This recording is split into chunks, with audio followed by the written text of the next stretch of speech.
The next one up is insulin. Insulin is in blue, and insulin is a hormone in the body that takes the glucose and turns it into energy. People without type 1 diabetes are able to eat food that turns into glucose, and the glucose turns into energy so they can run and play. Now, everyone has something called T cells in the body. T cells, can we stand up? T cells are kind of like the protectors of the body that help fight infections and colds. Who here has had a cold? Yeah, and did you get better? Yeah, I think you got better. That's why your T cells are working. That's how we know, is that they help fight colds and infections in the body. But in people with type 1 diabetes, the T cells get confused and attack the beta cells that produce insulin, so the body can't process that food into energy. Look what's happening. She's attacking her. And that's not what's supposed to happen. All right. So one of the ways that we can cure diabetes is to protect those beta cells so that the T cells can't get to them. And that brings us to our first research option. It's called encapsulation. That's a big word. Can you guys say it with me? Encapsulation. One more time. Encapsulation. Yeah, that's great. So you already know that people with type 1 diabetes have these T cells that attack the beta cells. But what if we could protect the beta cells? Then they would be able to produce insulin, and people with diabetes could stop wearing a pump or testing their blood sugar and not have to worry about high and low blood sugars. Wouldn't that be great? All right, so right now, the beta cell is unprotected. And look what happens. The T cell attacks, and then the insulin that the beta cell produces runs away and is scared. So there's no insulin in the body. Now, so encapsulation is like a cage that protects the beta cells from those confused T cells and stops them from being hurt and unable to produce insulin. Now, with the encapsulation cage, the T cells try to attack but can't get through. See how they can't get through? And they can't get to the beta cell.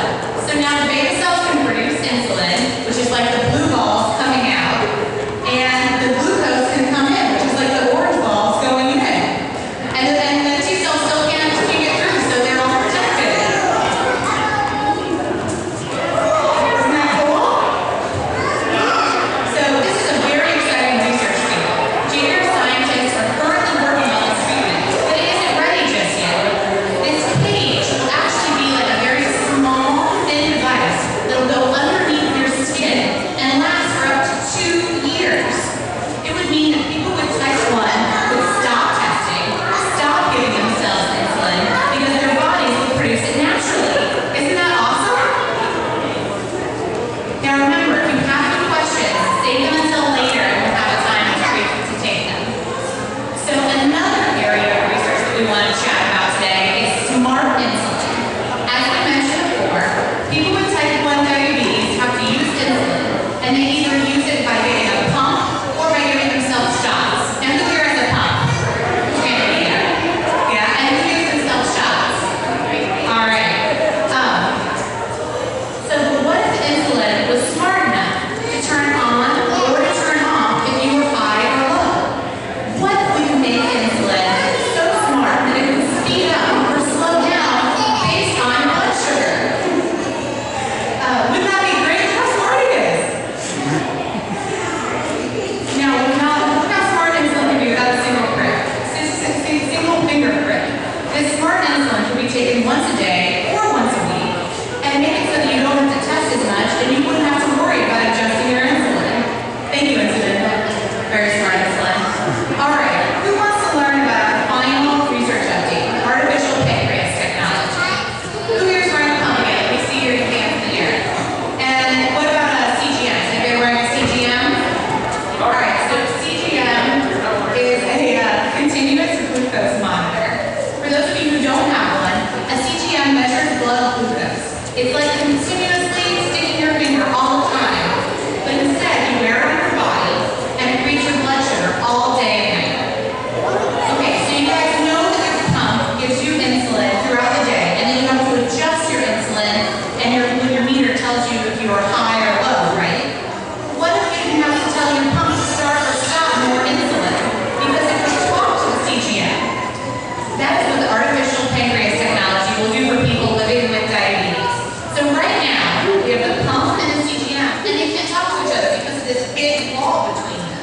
and they can't tell each other to start or stop the flow of insulin. So the CGM might yell, on 250, start sending insulin, hurry! And the pump would be like, what? I can't hear you. I don't know what you're saying. Or the CGM might say, now 60, stop sending insulin, slow it way down. And the pump would respond, I still can't hear you. There's this big wall here. So do some of you guys want to come up and help knock down this big blue wall?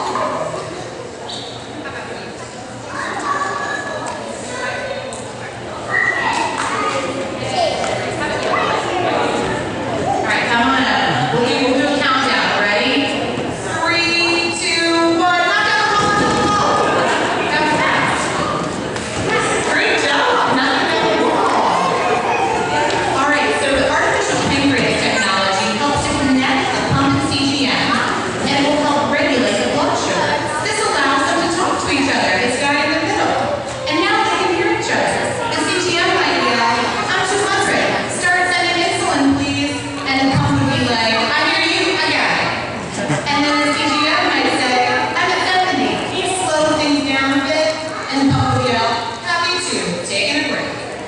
This means less testing, especially at night, and less highs and lows. The artificial pancreas technology will be on a smartphone, kind of like this, and the screen will look like the one in Hannah in the middle is holding up. So we want to show you a short video about artificial pancreas technology that's right now in clinical trials, which means that people are actually wearing it to test it and make sure that it works. We're going to show you that right now.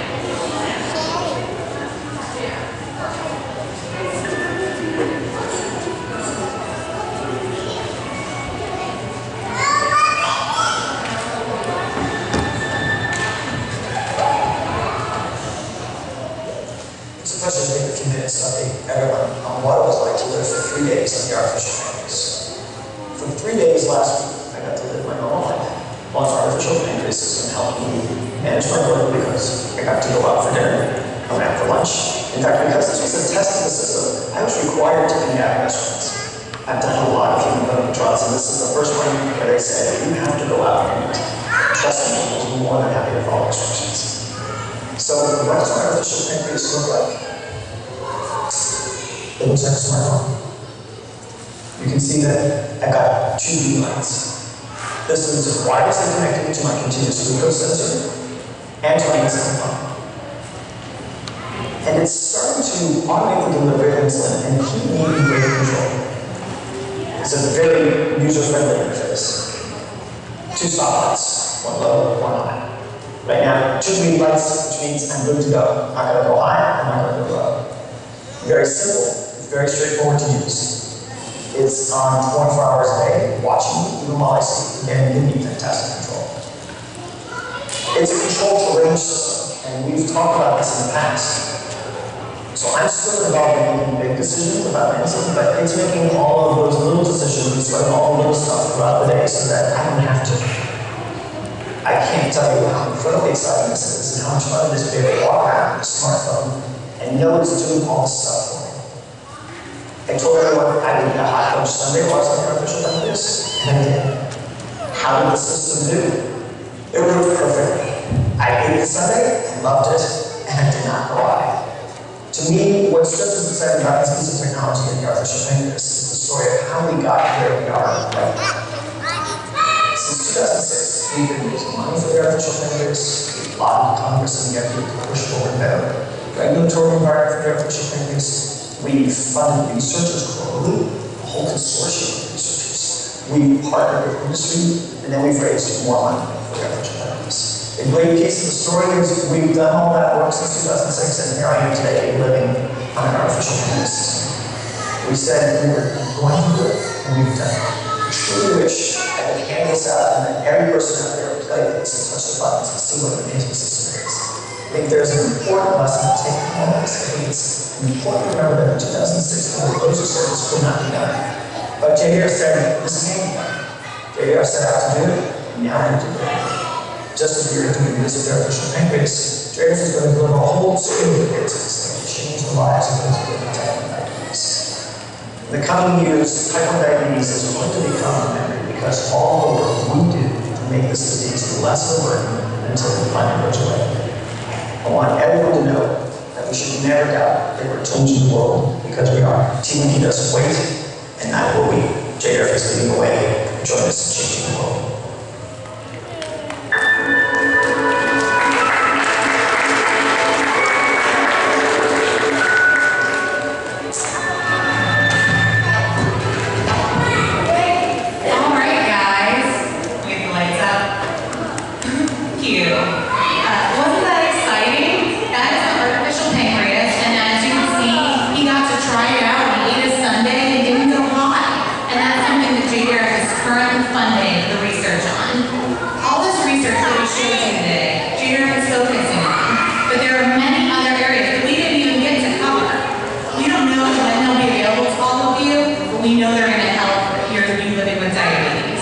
We believe that the lives of people with T1D will continue to get easier, with less finger pricks, less testing, and eventually turning type 1 into type 9. We have to keep fundraising, though, to help to pay for all this research, to pay for things like test tubes and lab space, and for scientists to find a cure. Who here has helped raise money to find a cure for type 1 diabetes? What did you guys do? Who did the walk?